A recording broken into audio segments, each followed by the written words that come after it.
கடக லக்னம், கடக ராசி. அதுலேயும் குறிப்பாக லக்ன ஆரம்ப முனை ஆயில்ய நட்சத்திரம் 2ஆம் பாதமாக பிறந்த உங்களுக்கான பதிவு இது. கணவன் மனைவி சார்ந்த பிரச்சனை, நண்பர்கள் சார்ந்த பிரச்சனை, குறிப்பாக அம்மா கிட்ட பிரச்சனை, சுகம் சார்ந்த பிரச்சனை, சுகமே கிடைக்கல, பார்ட்னர்ஷிப் சார்ந்த பிரச்சனை, தனக்குத்தானே பிரச்சனை. உங்கள் பிரச்சனை நீங்கள் தான் காரணம். ஜாஸ்தி சுகமாக கம்ஃபர்ட்டாக இருக்குது, வீட்டுக்குள்ளேயே பூந்துட்டுருக்குது, வீட்டை விட்டு வெளியவே வரமாட்டேன்னு சொல்லி உட்காந்துருக்குது. யார் தெரியுமா? நீங்கள் தாங்க. அதுலேருந்து கம்ஃபர்ட் ஜோன்லேருந்து கொஞ்சம் உழைக்கணும் அப்படின்ற முடிவுக்கு வாங்க.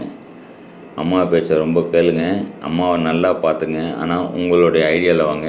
வீட்டிலேருந்து வெளியே வேலையை பார்க்கணுன்னு வெளியே கம்ஃபர்ட் ஜோன்லேருந்து வெளியே வந்தாலே உங்களுடைய அனைத்து பிரச்சனைகளும் சரியாகும் அப்படின்ற மாதிரி சொல்லலாம். முடிஞ்ச வரைக்கும் வாராகி அம்மன் கோயிலுக்கு போயிட்டு வாராகி அம்மனுக்கு அபிஷேகங்கள் செய்யறதுக்கு உண்டான விஷயங்களும் இங்கே அன்னதானம் செய்யறதுக்கு உண்டான விஷயங்களும் நீங்கள் ரெகுலராக பண்ணுங்கள். பாஞ்சாலி அம்மன் கோயிலுக்கு போய்ட்டும் அன்னதானங்கள் அப்படின்ற விஷயத்தை செஞ்சினாலே இந்த நான் சொன்ன இவ்வளோ பிரச்சனைலேருந்தும் கண்டிப்பாக வெளியே வரீங்க. சரிங்களா? நன்றி, வணக்கம், ஜெய் ஸ்ரீராம்.